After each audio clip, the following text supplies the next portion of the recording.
안녕하세요. 반갑습니다. 한자어를 나누고 또 쪼개서 공부하는 분석 한자어. 오늘은 95번째 시간입니다. 자, 오늘 공부할 한자어는 어떤 것인지 다음 그림을 보면서 우리 함께 알아보도록 하겠습니다.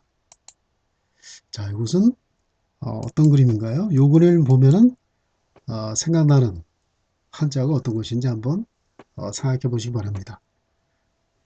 자, 이것은 우리가 비행기를 타고 내리는 곳, 또 비행기가 착륙하고 이륙하는 그런 시설을 갖춘 것이죠. 우리가 이것을 공항이라고 합니다.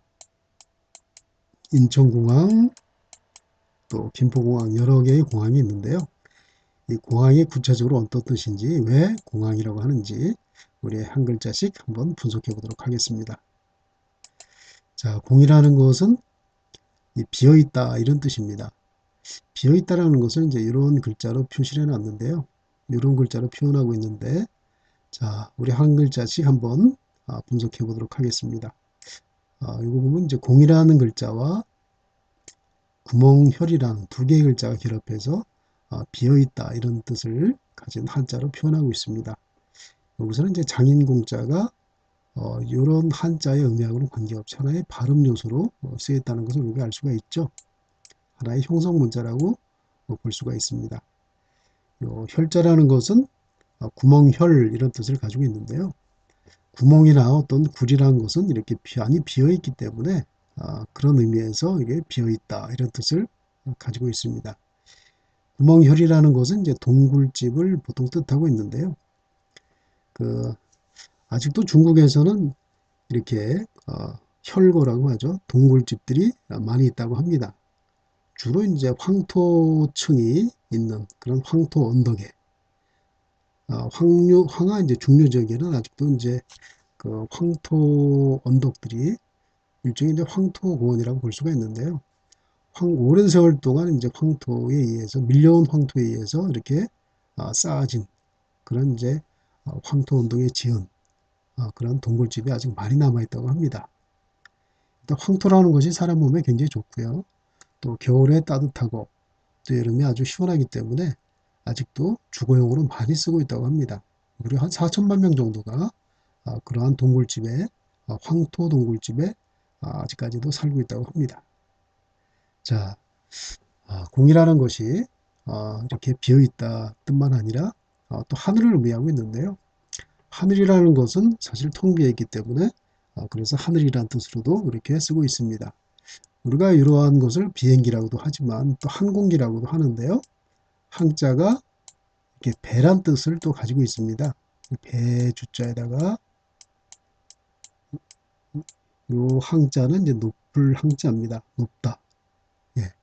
어떻게 보면은 이것은 이제 항공기라고 했을 때 하늘을 나는 배와 같은 기계를 우리가 항공기라고 하는데요. 그 배라는 의미가 있죠.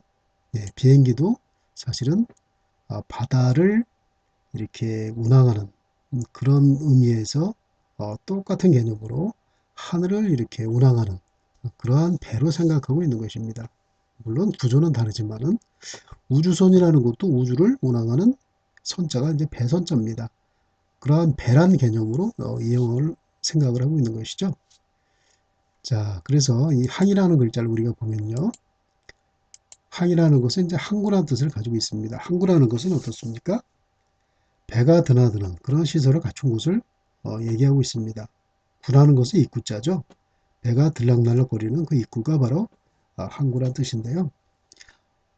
여기 보면은 공이라는 게 이제 항공기의 그 공자를 뜻하고 있습니다. 그래서 공항이라는 것이 바로 그 비행기가 배처럼 들락날락 하는 곳이 바로 공항이다 이런 뜻을 가지고 있는 것이죠. 그래서 이 항구란 글자도 우리가 분석을 해보면 배라는 곳은 이제 바다를 왔다 갔다 하는 곳이기 때문에 들락날락 하는 곳이기 때문에 이 물숫자가 들어가 있습니다. 그리고 이제 요 옆에 있는 것은 바로 거리를 뜻하는 거리 항자입니다. 거리라는 것은 어떤 것입니까? 사람들이나 차가 이렇게 왔다 갔다 하는 그런 길을 뜻하고 있죠. 그래서 우리 요 글자를 보면은 분석해 보면은 여기 보면 함께 공자가 이렇게 있습니다. 그리고 이 몸기자가 이렇게 되어 있는데 이걸 우리가 이제 뱀사자라고 볼 수 있는데요. 이것은 이제 고르자를, 예, 고르자를 이렇게 뱀사자로 표기하거나 또는 몸기자로도 이렇게 보는 사람이 있습니다. 이것을 이제 간단히 만든 글자가 바로 요 몸기자입니다. 우리가 이제 뱀사자라고도 보는데요. 그래서 두 개의 글자가 결합해서 하나의 거리란 뜻을 가지고 있는 것이죠. 거울에 있는 것이 바로 거리다. 이런 의미를 갖고 있는 것입니다. 그래서 공항이다 하는 것은 바로 항공기의 공자, 항공기가 배가 드나드는 것처럼 들락거리는 것이 바로 공항이다. 이런 뜻을 가지고 있습니다. 자, 그렇다면 속도사전에서는 어떻게 분석되고 있는지 한번 보도록 하겠습니다. 자, 공항 이렇게 하면 무슨 뜻인지 모르죠. 그래서 여기 한자가 이렇게 들어가 있습니다. 근데 한자만 적어놓고서는 사실은 의미 없는 글자에 불과합니다. 뜻을 모르면요. 그래서 여기 뜻을 이렇게 한 글자씩 설명을 해놨습니다. 하늘공, 항광. 그리고 두 개의 단어가 어떤 식으로 결합해서 하나의 문장을 이루고 있는지 이렇게 속뜻을 적어놨습니다. 하늘, 하늘공, 하늘을 나는 비행기를 위한 항구다. 비행기를 배와 같은 그런 개념으로 표현하고 있는 것이죠. 자, 여기 인천공항 이렇게 있고요. 그 비행장도 같은 의미로 쓰이고 있는 것이죠. 자, 이렇게 공항에 대해서 이렇게 공부해 봤는데요. 그럼 반대로 공항의 반대말은 반대라고 볼 수는 없고 공항과 다른 개념으로 쓰는 말이 바로 이제 항구인데요. 항구라는 건 어떻습니까?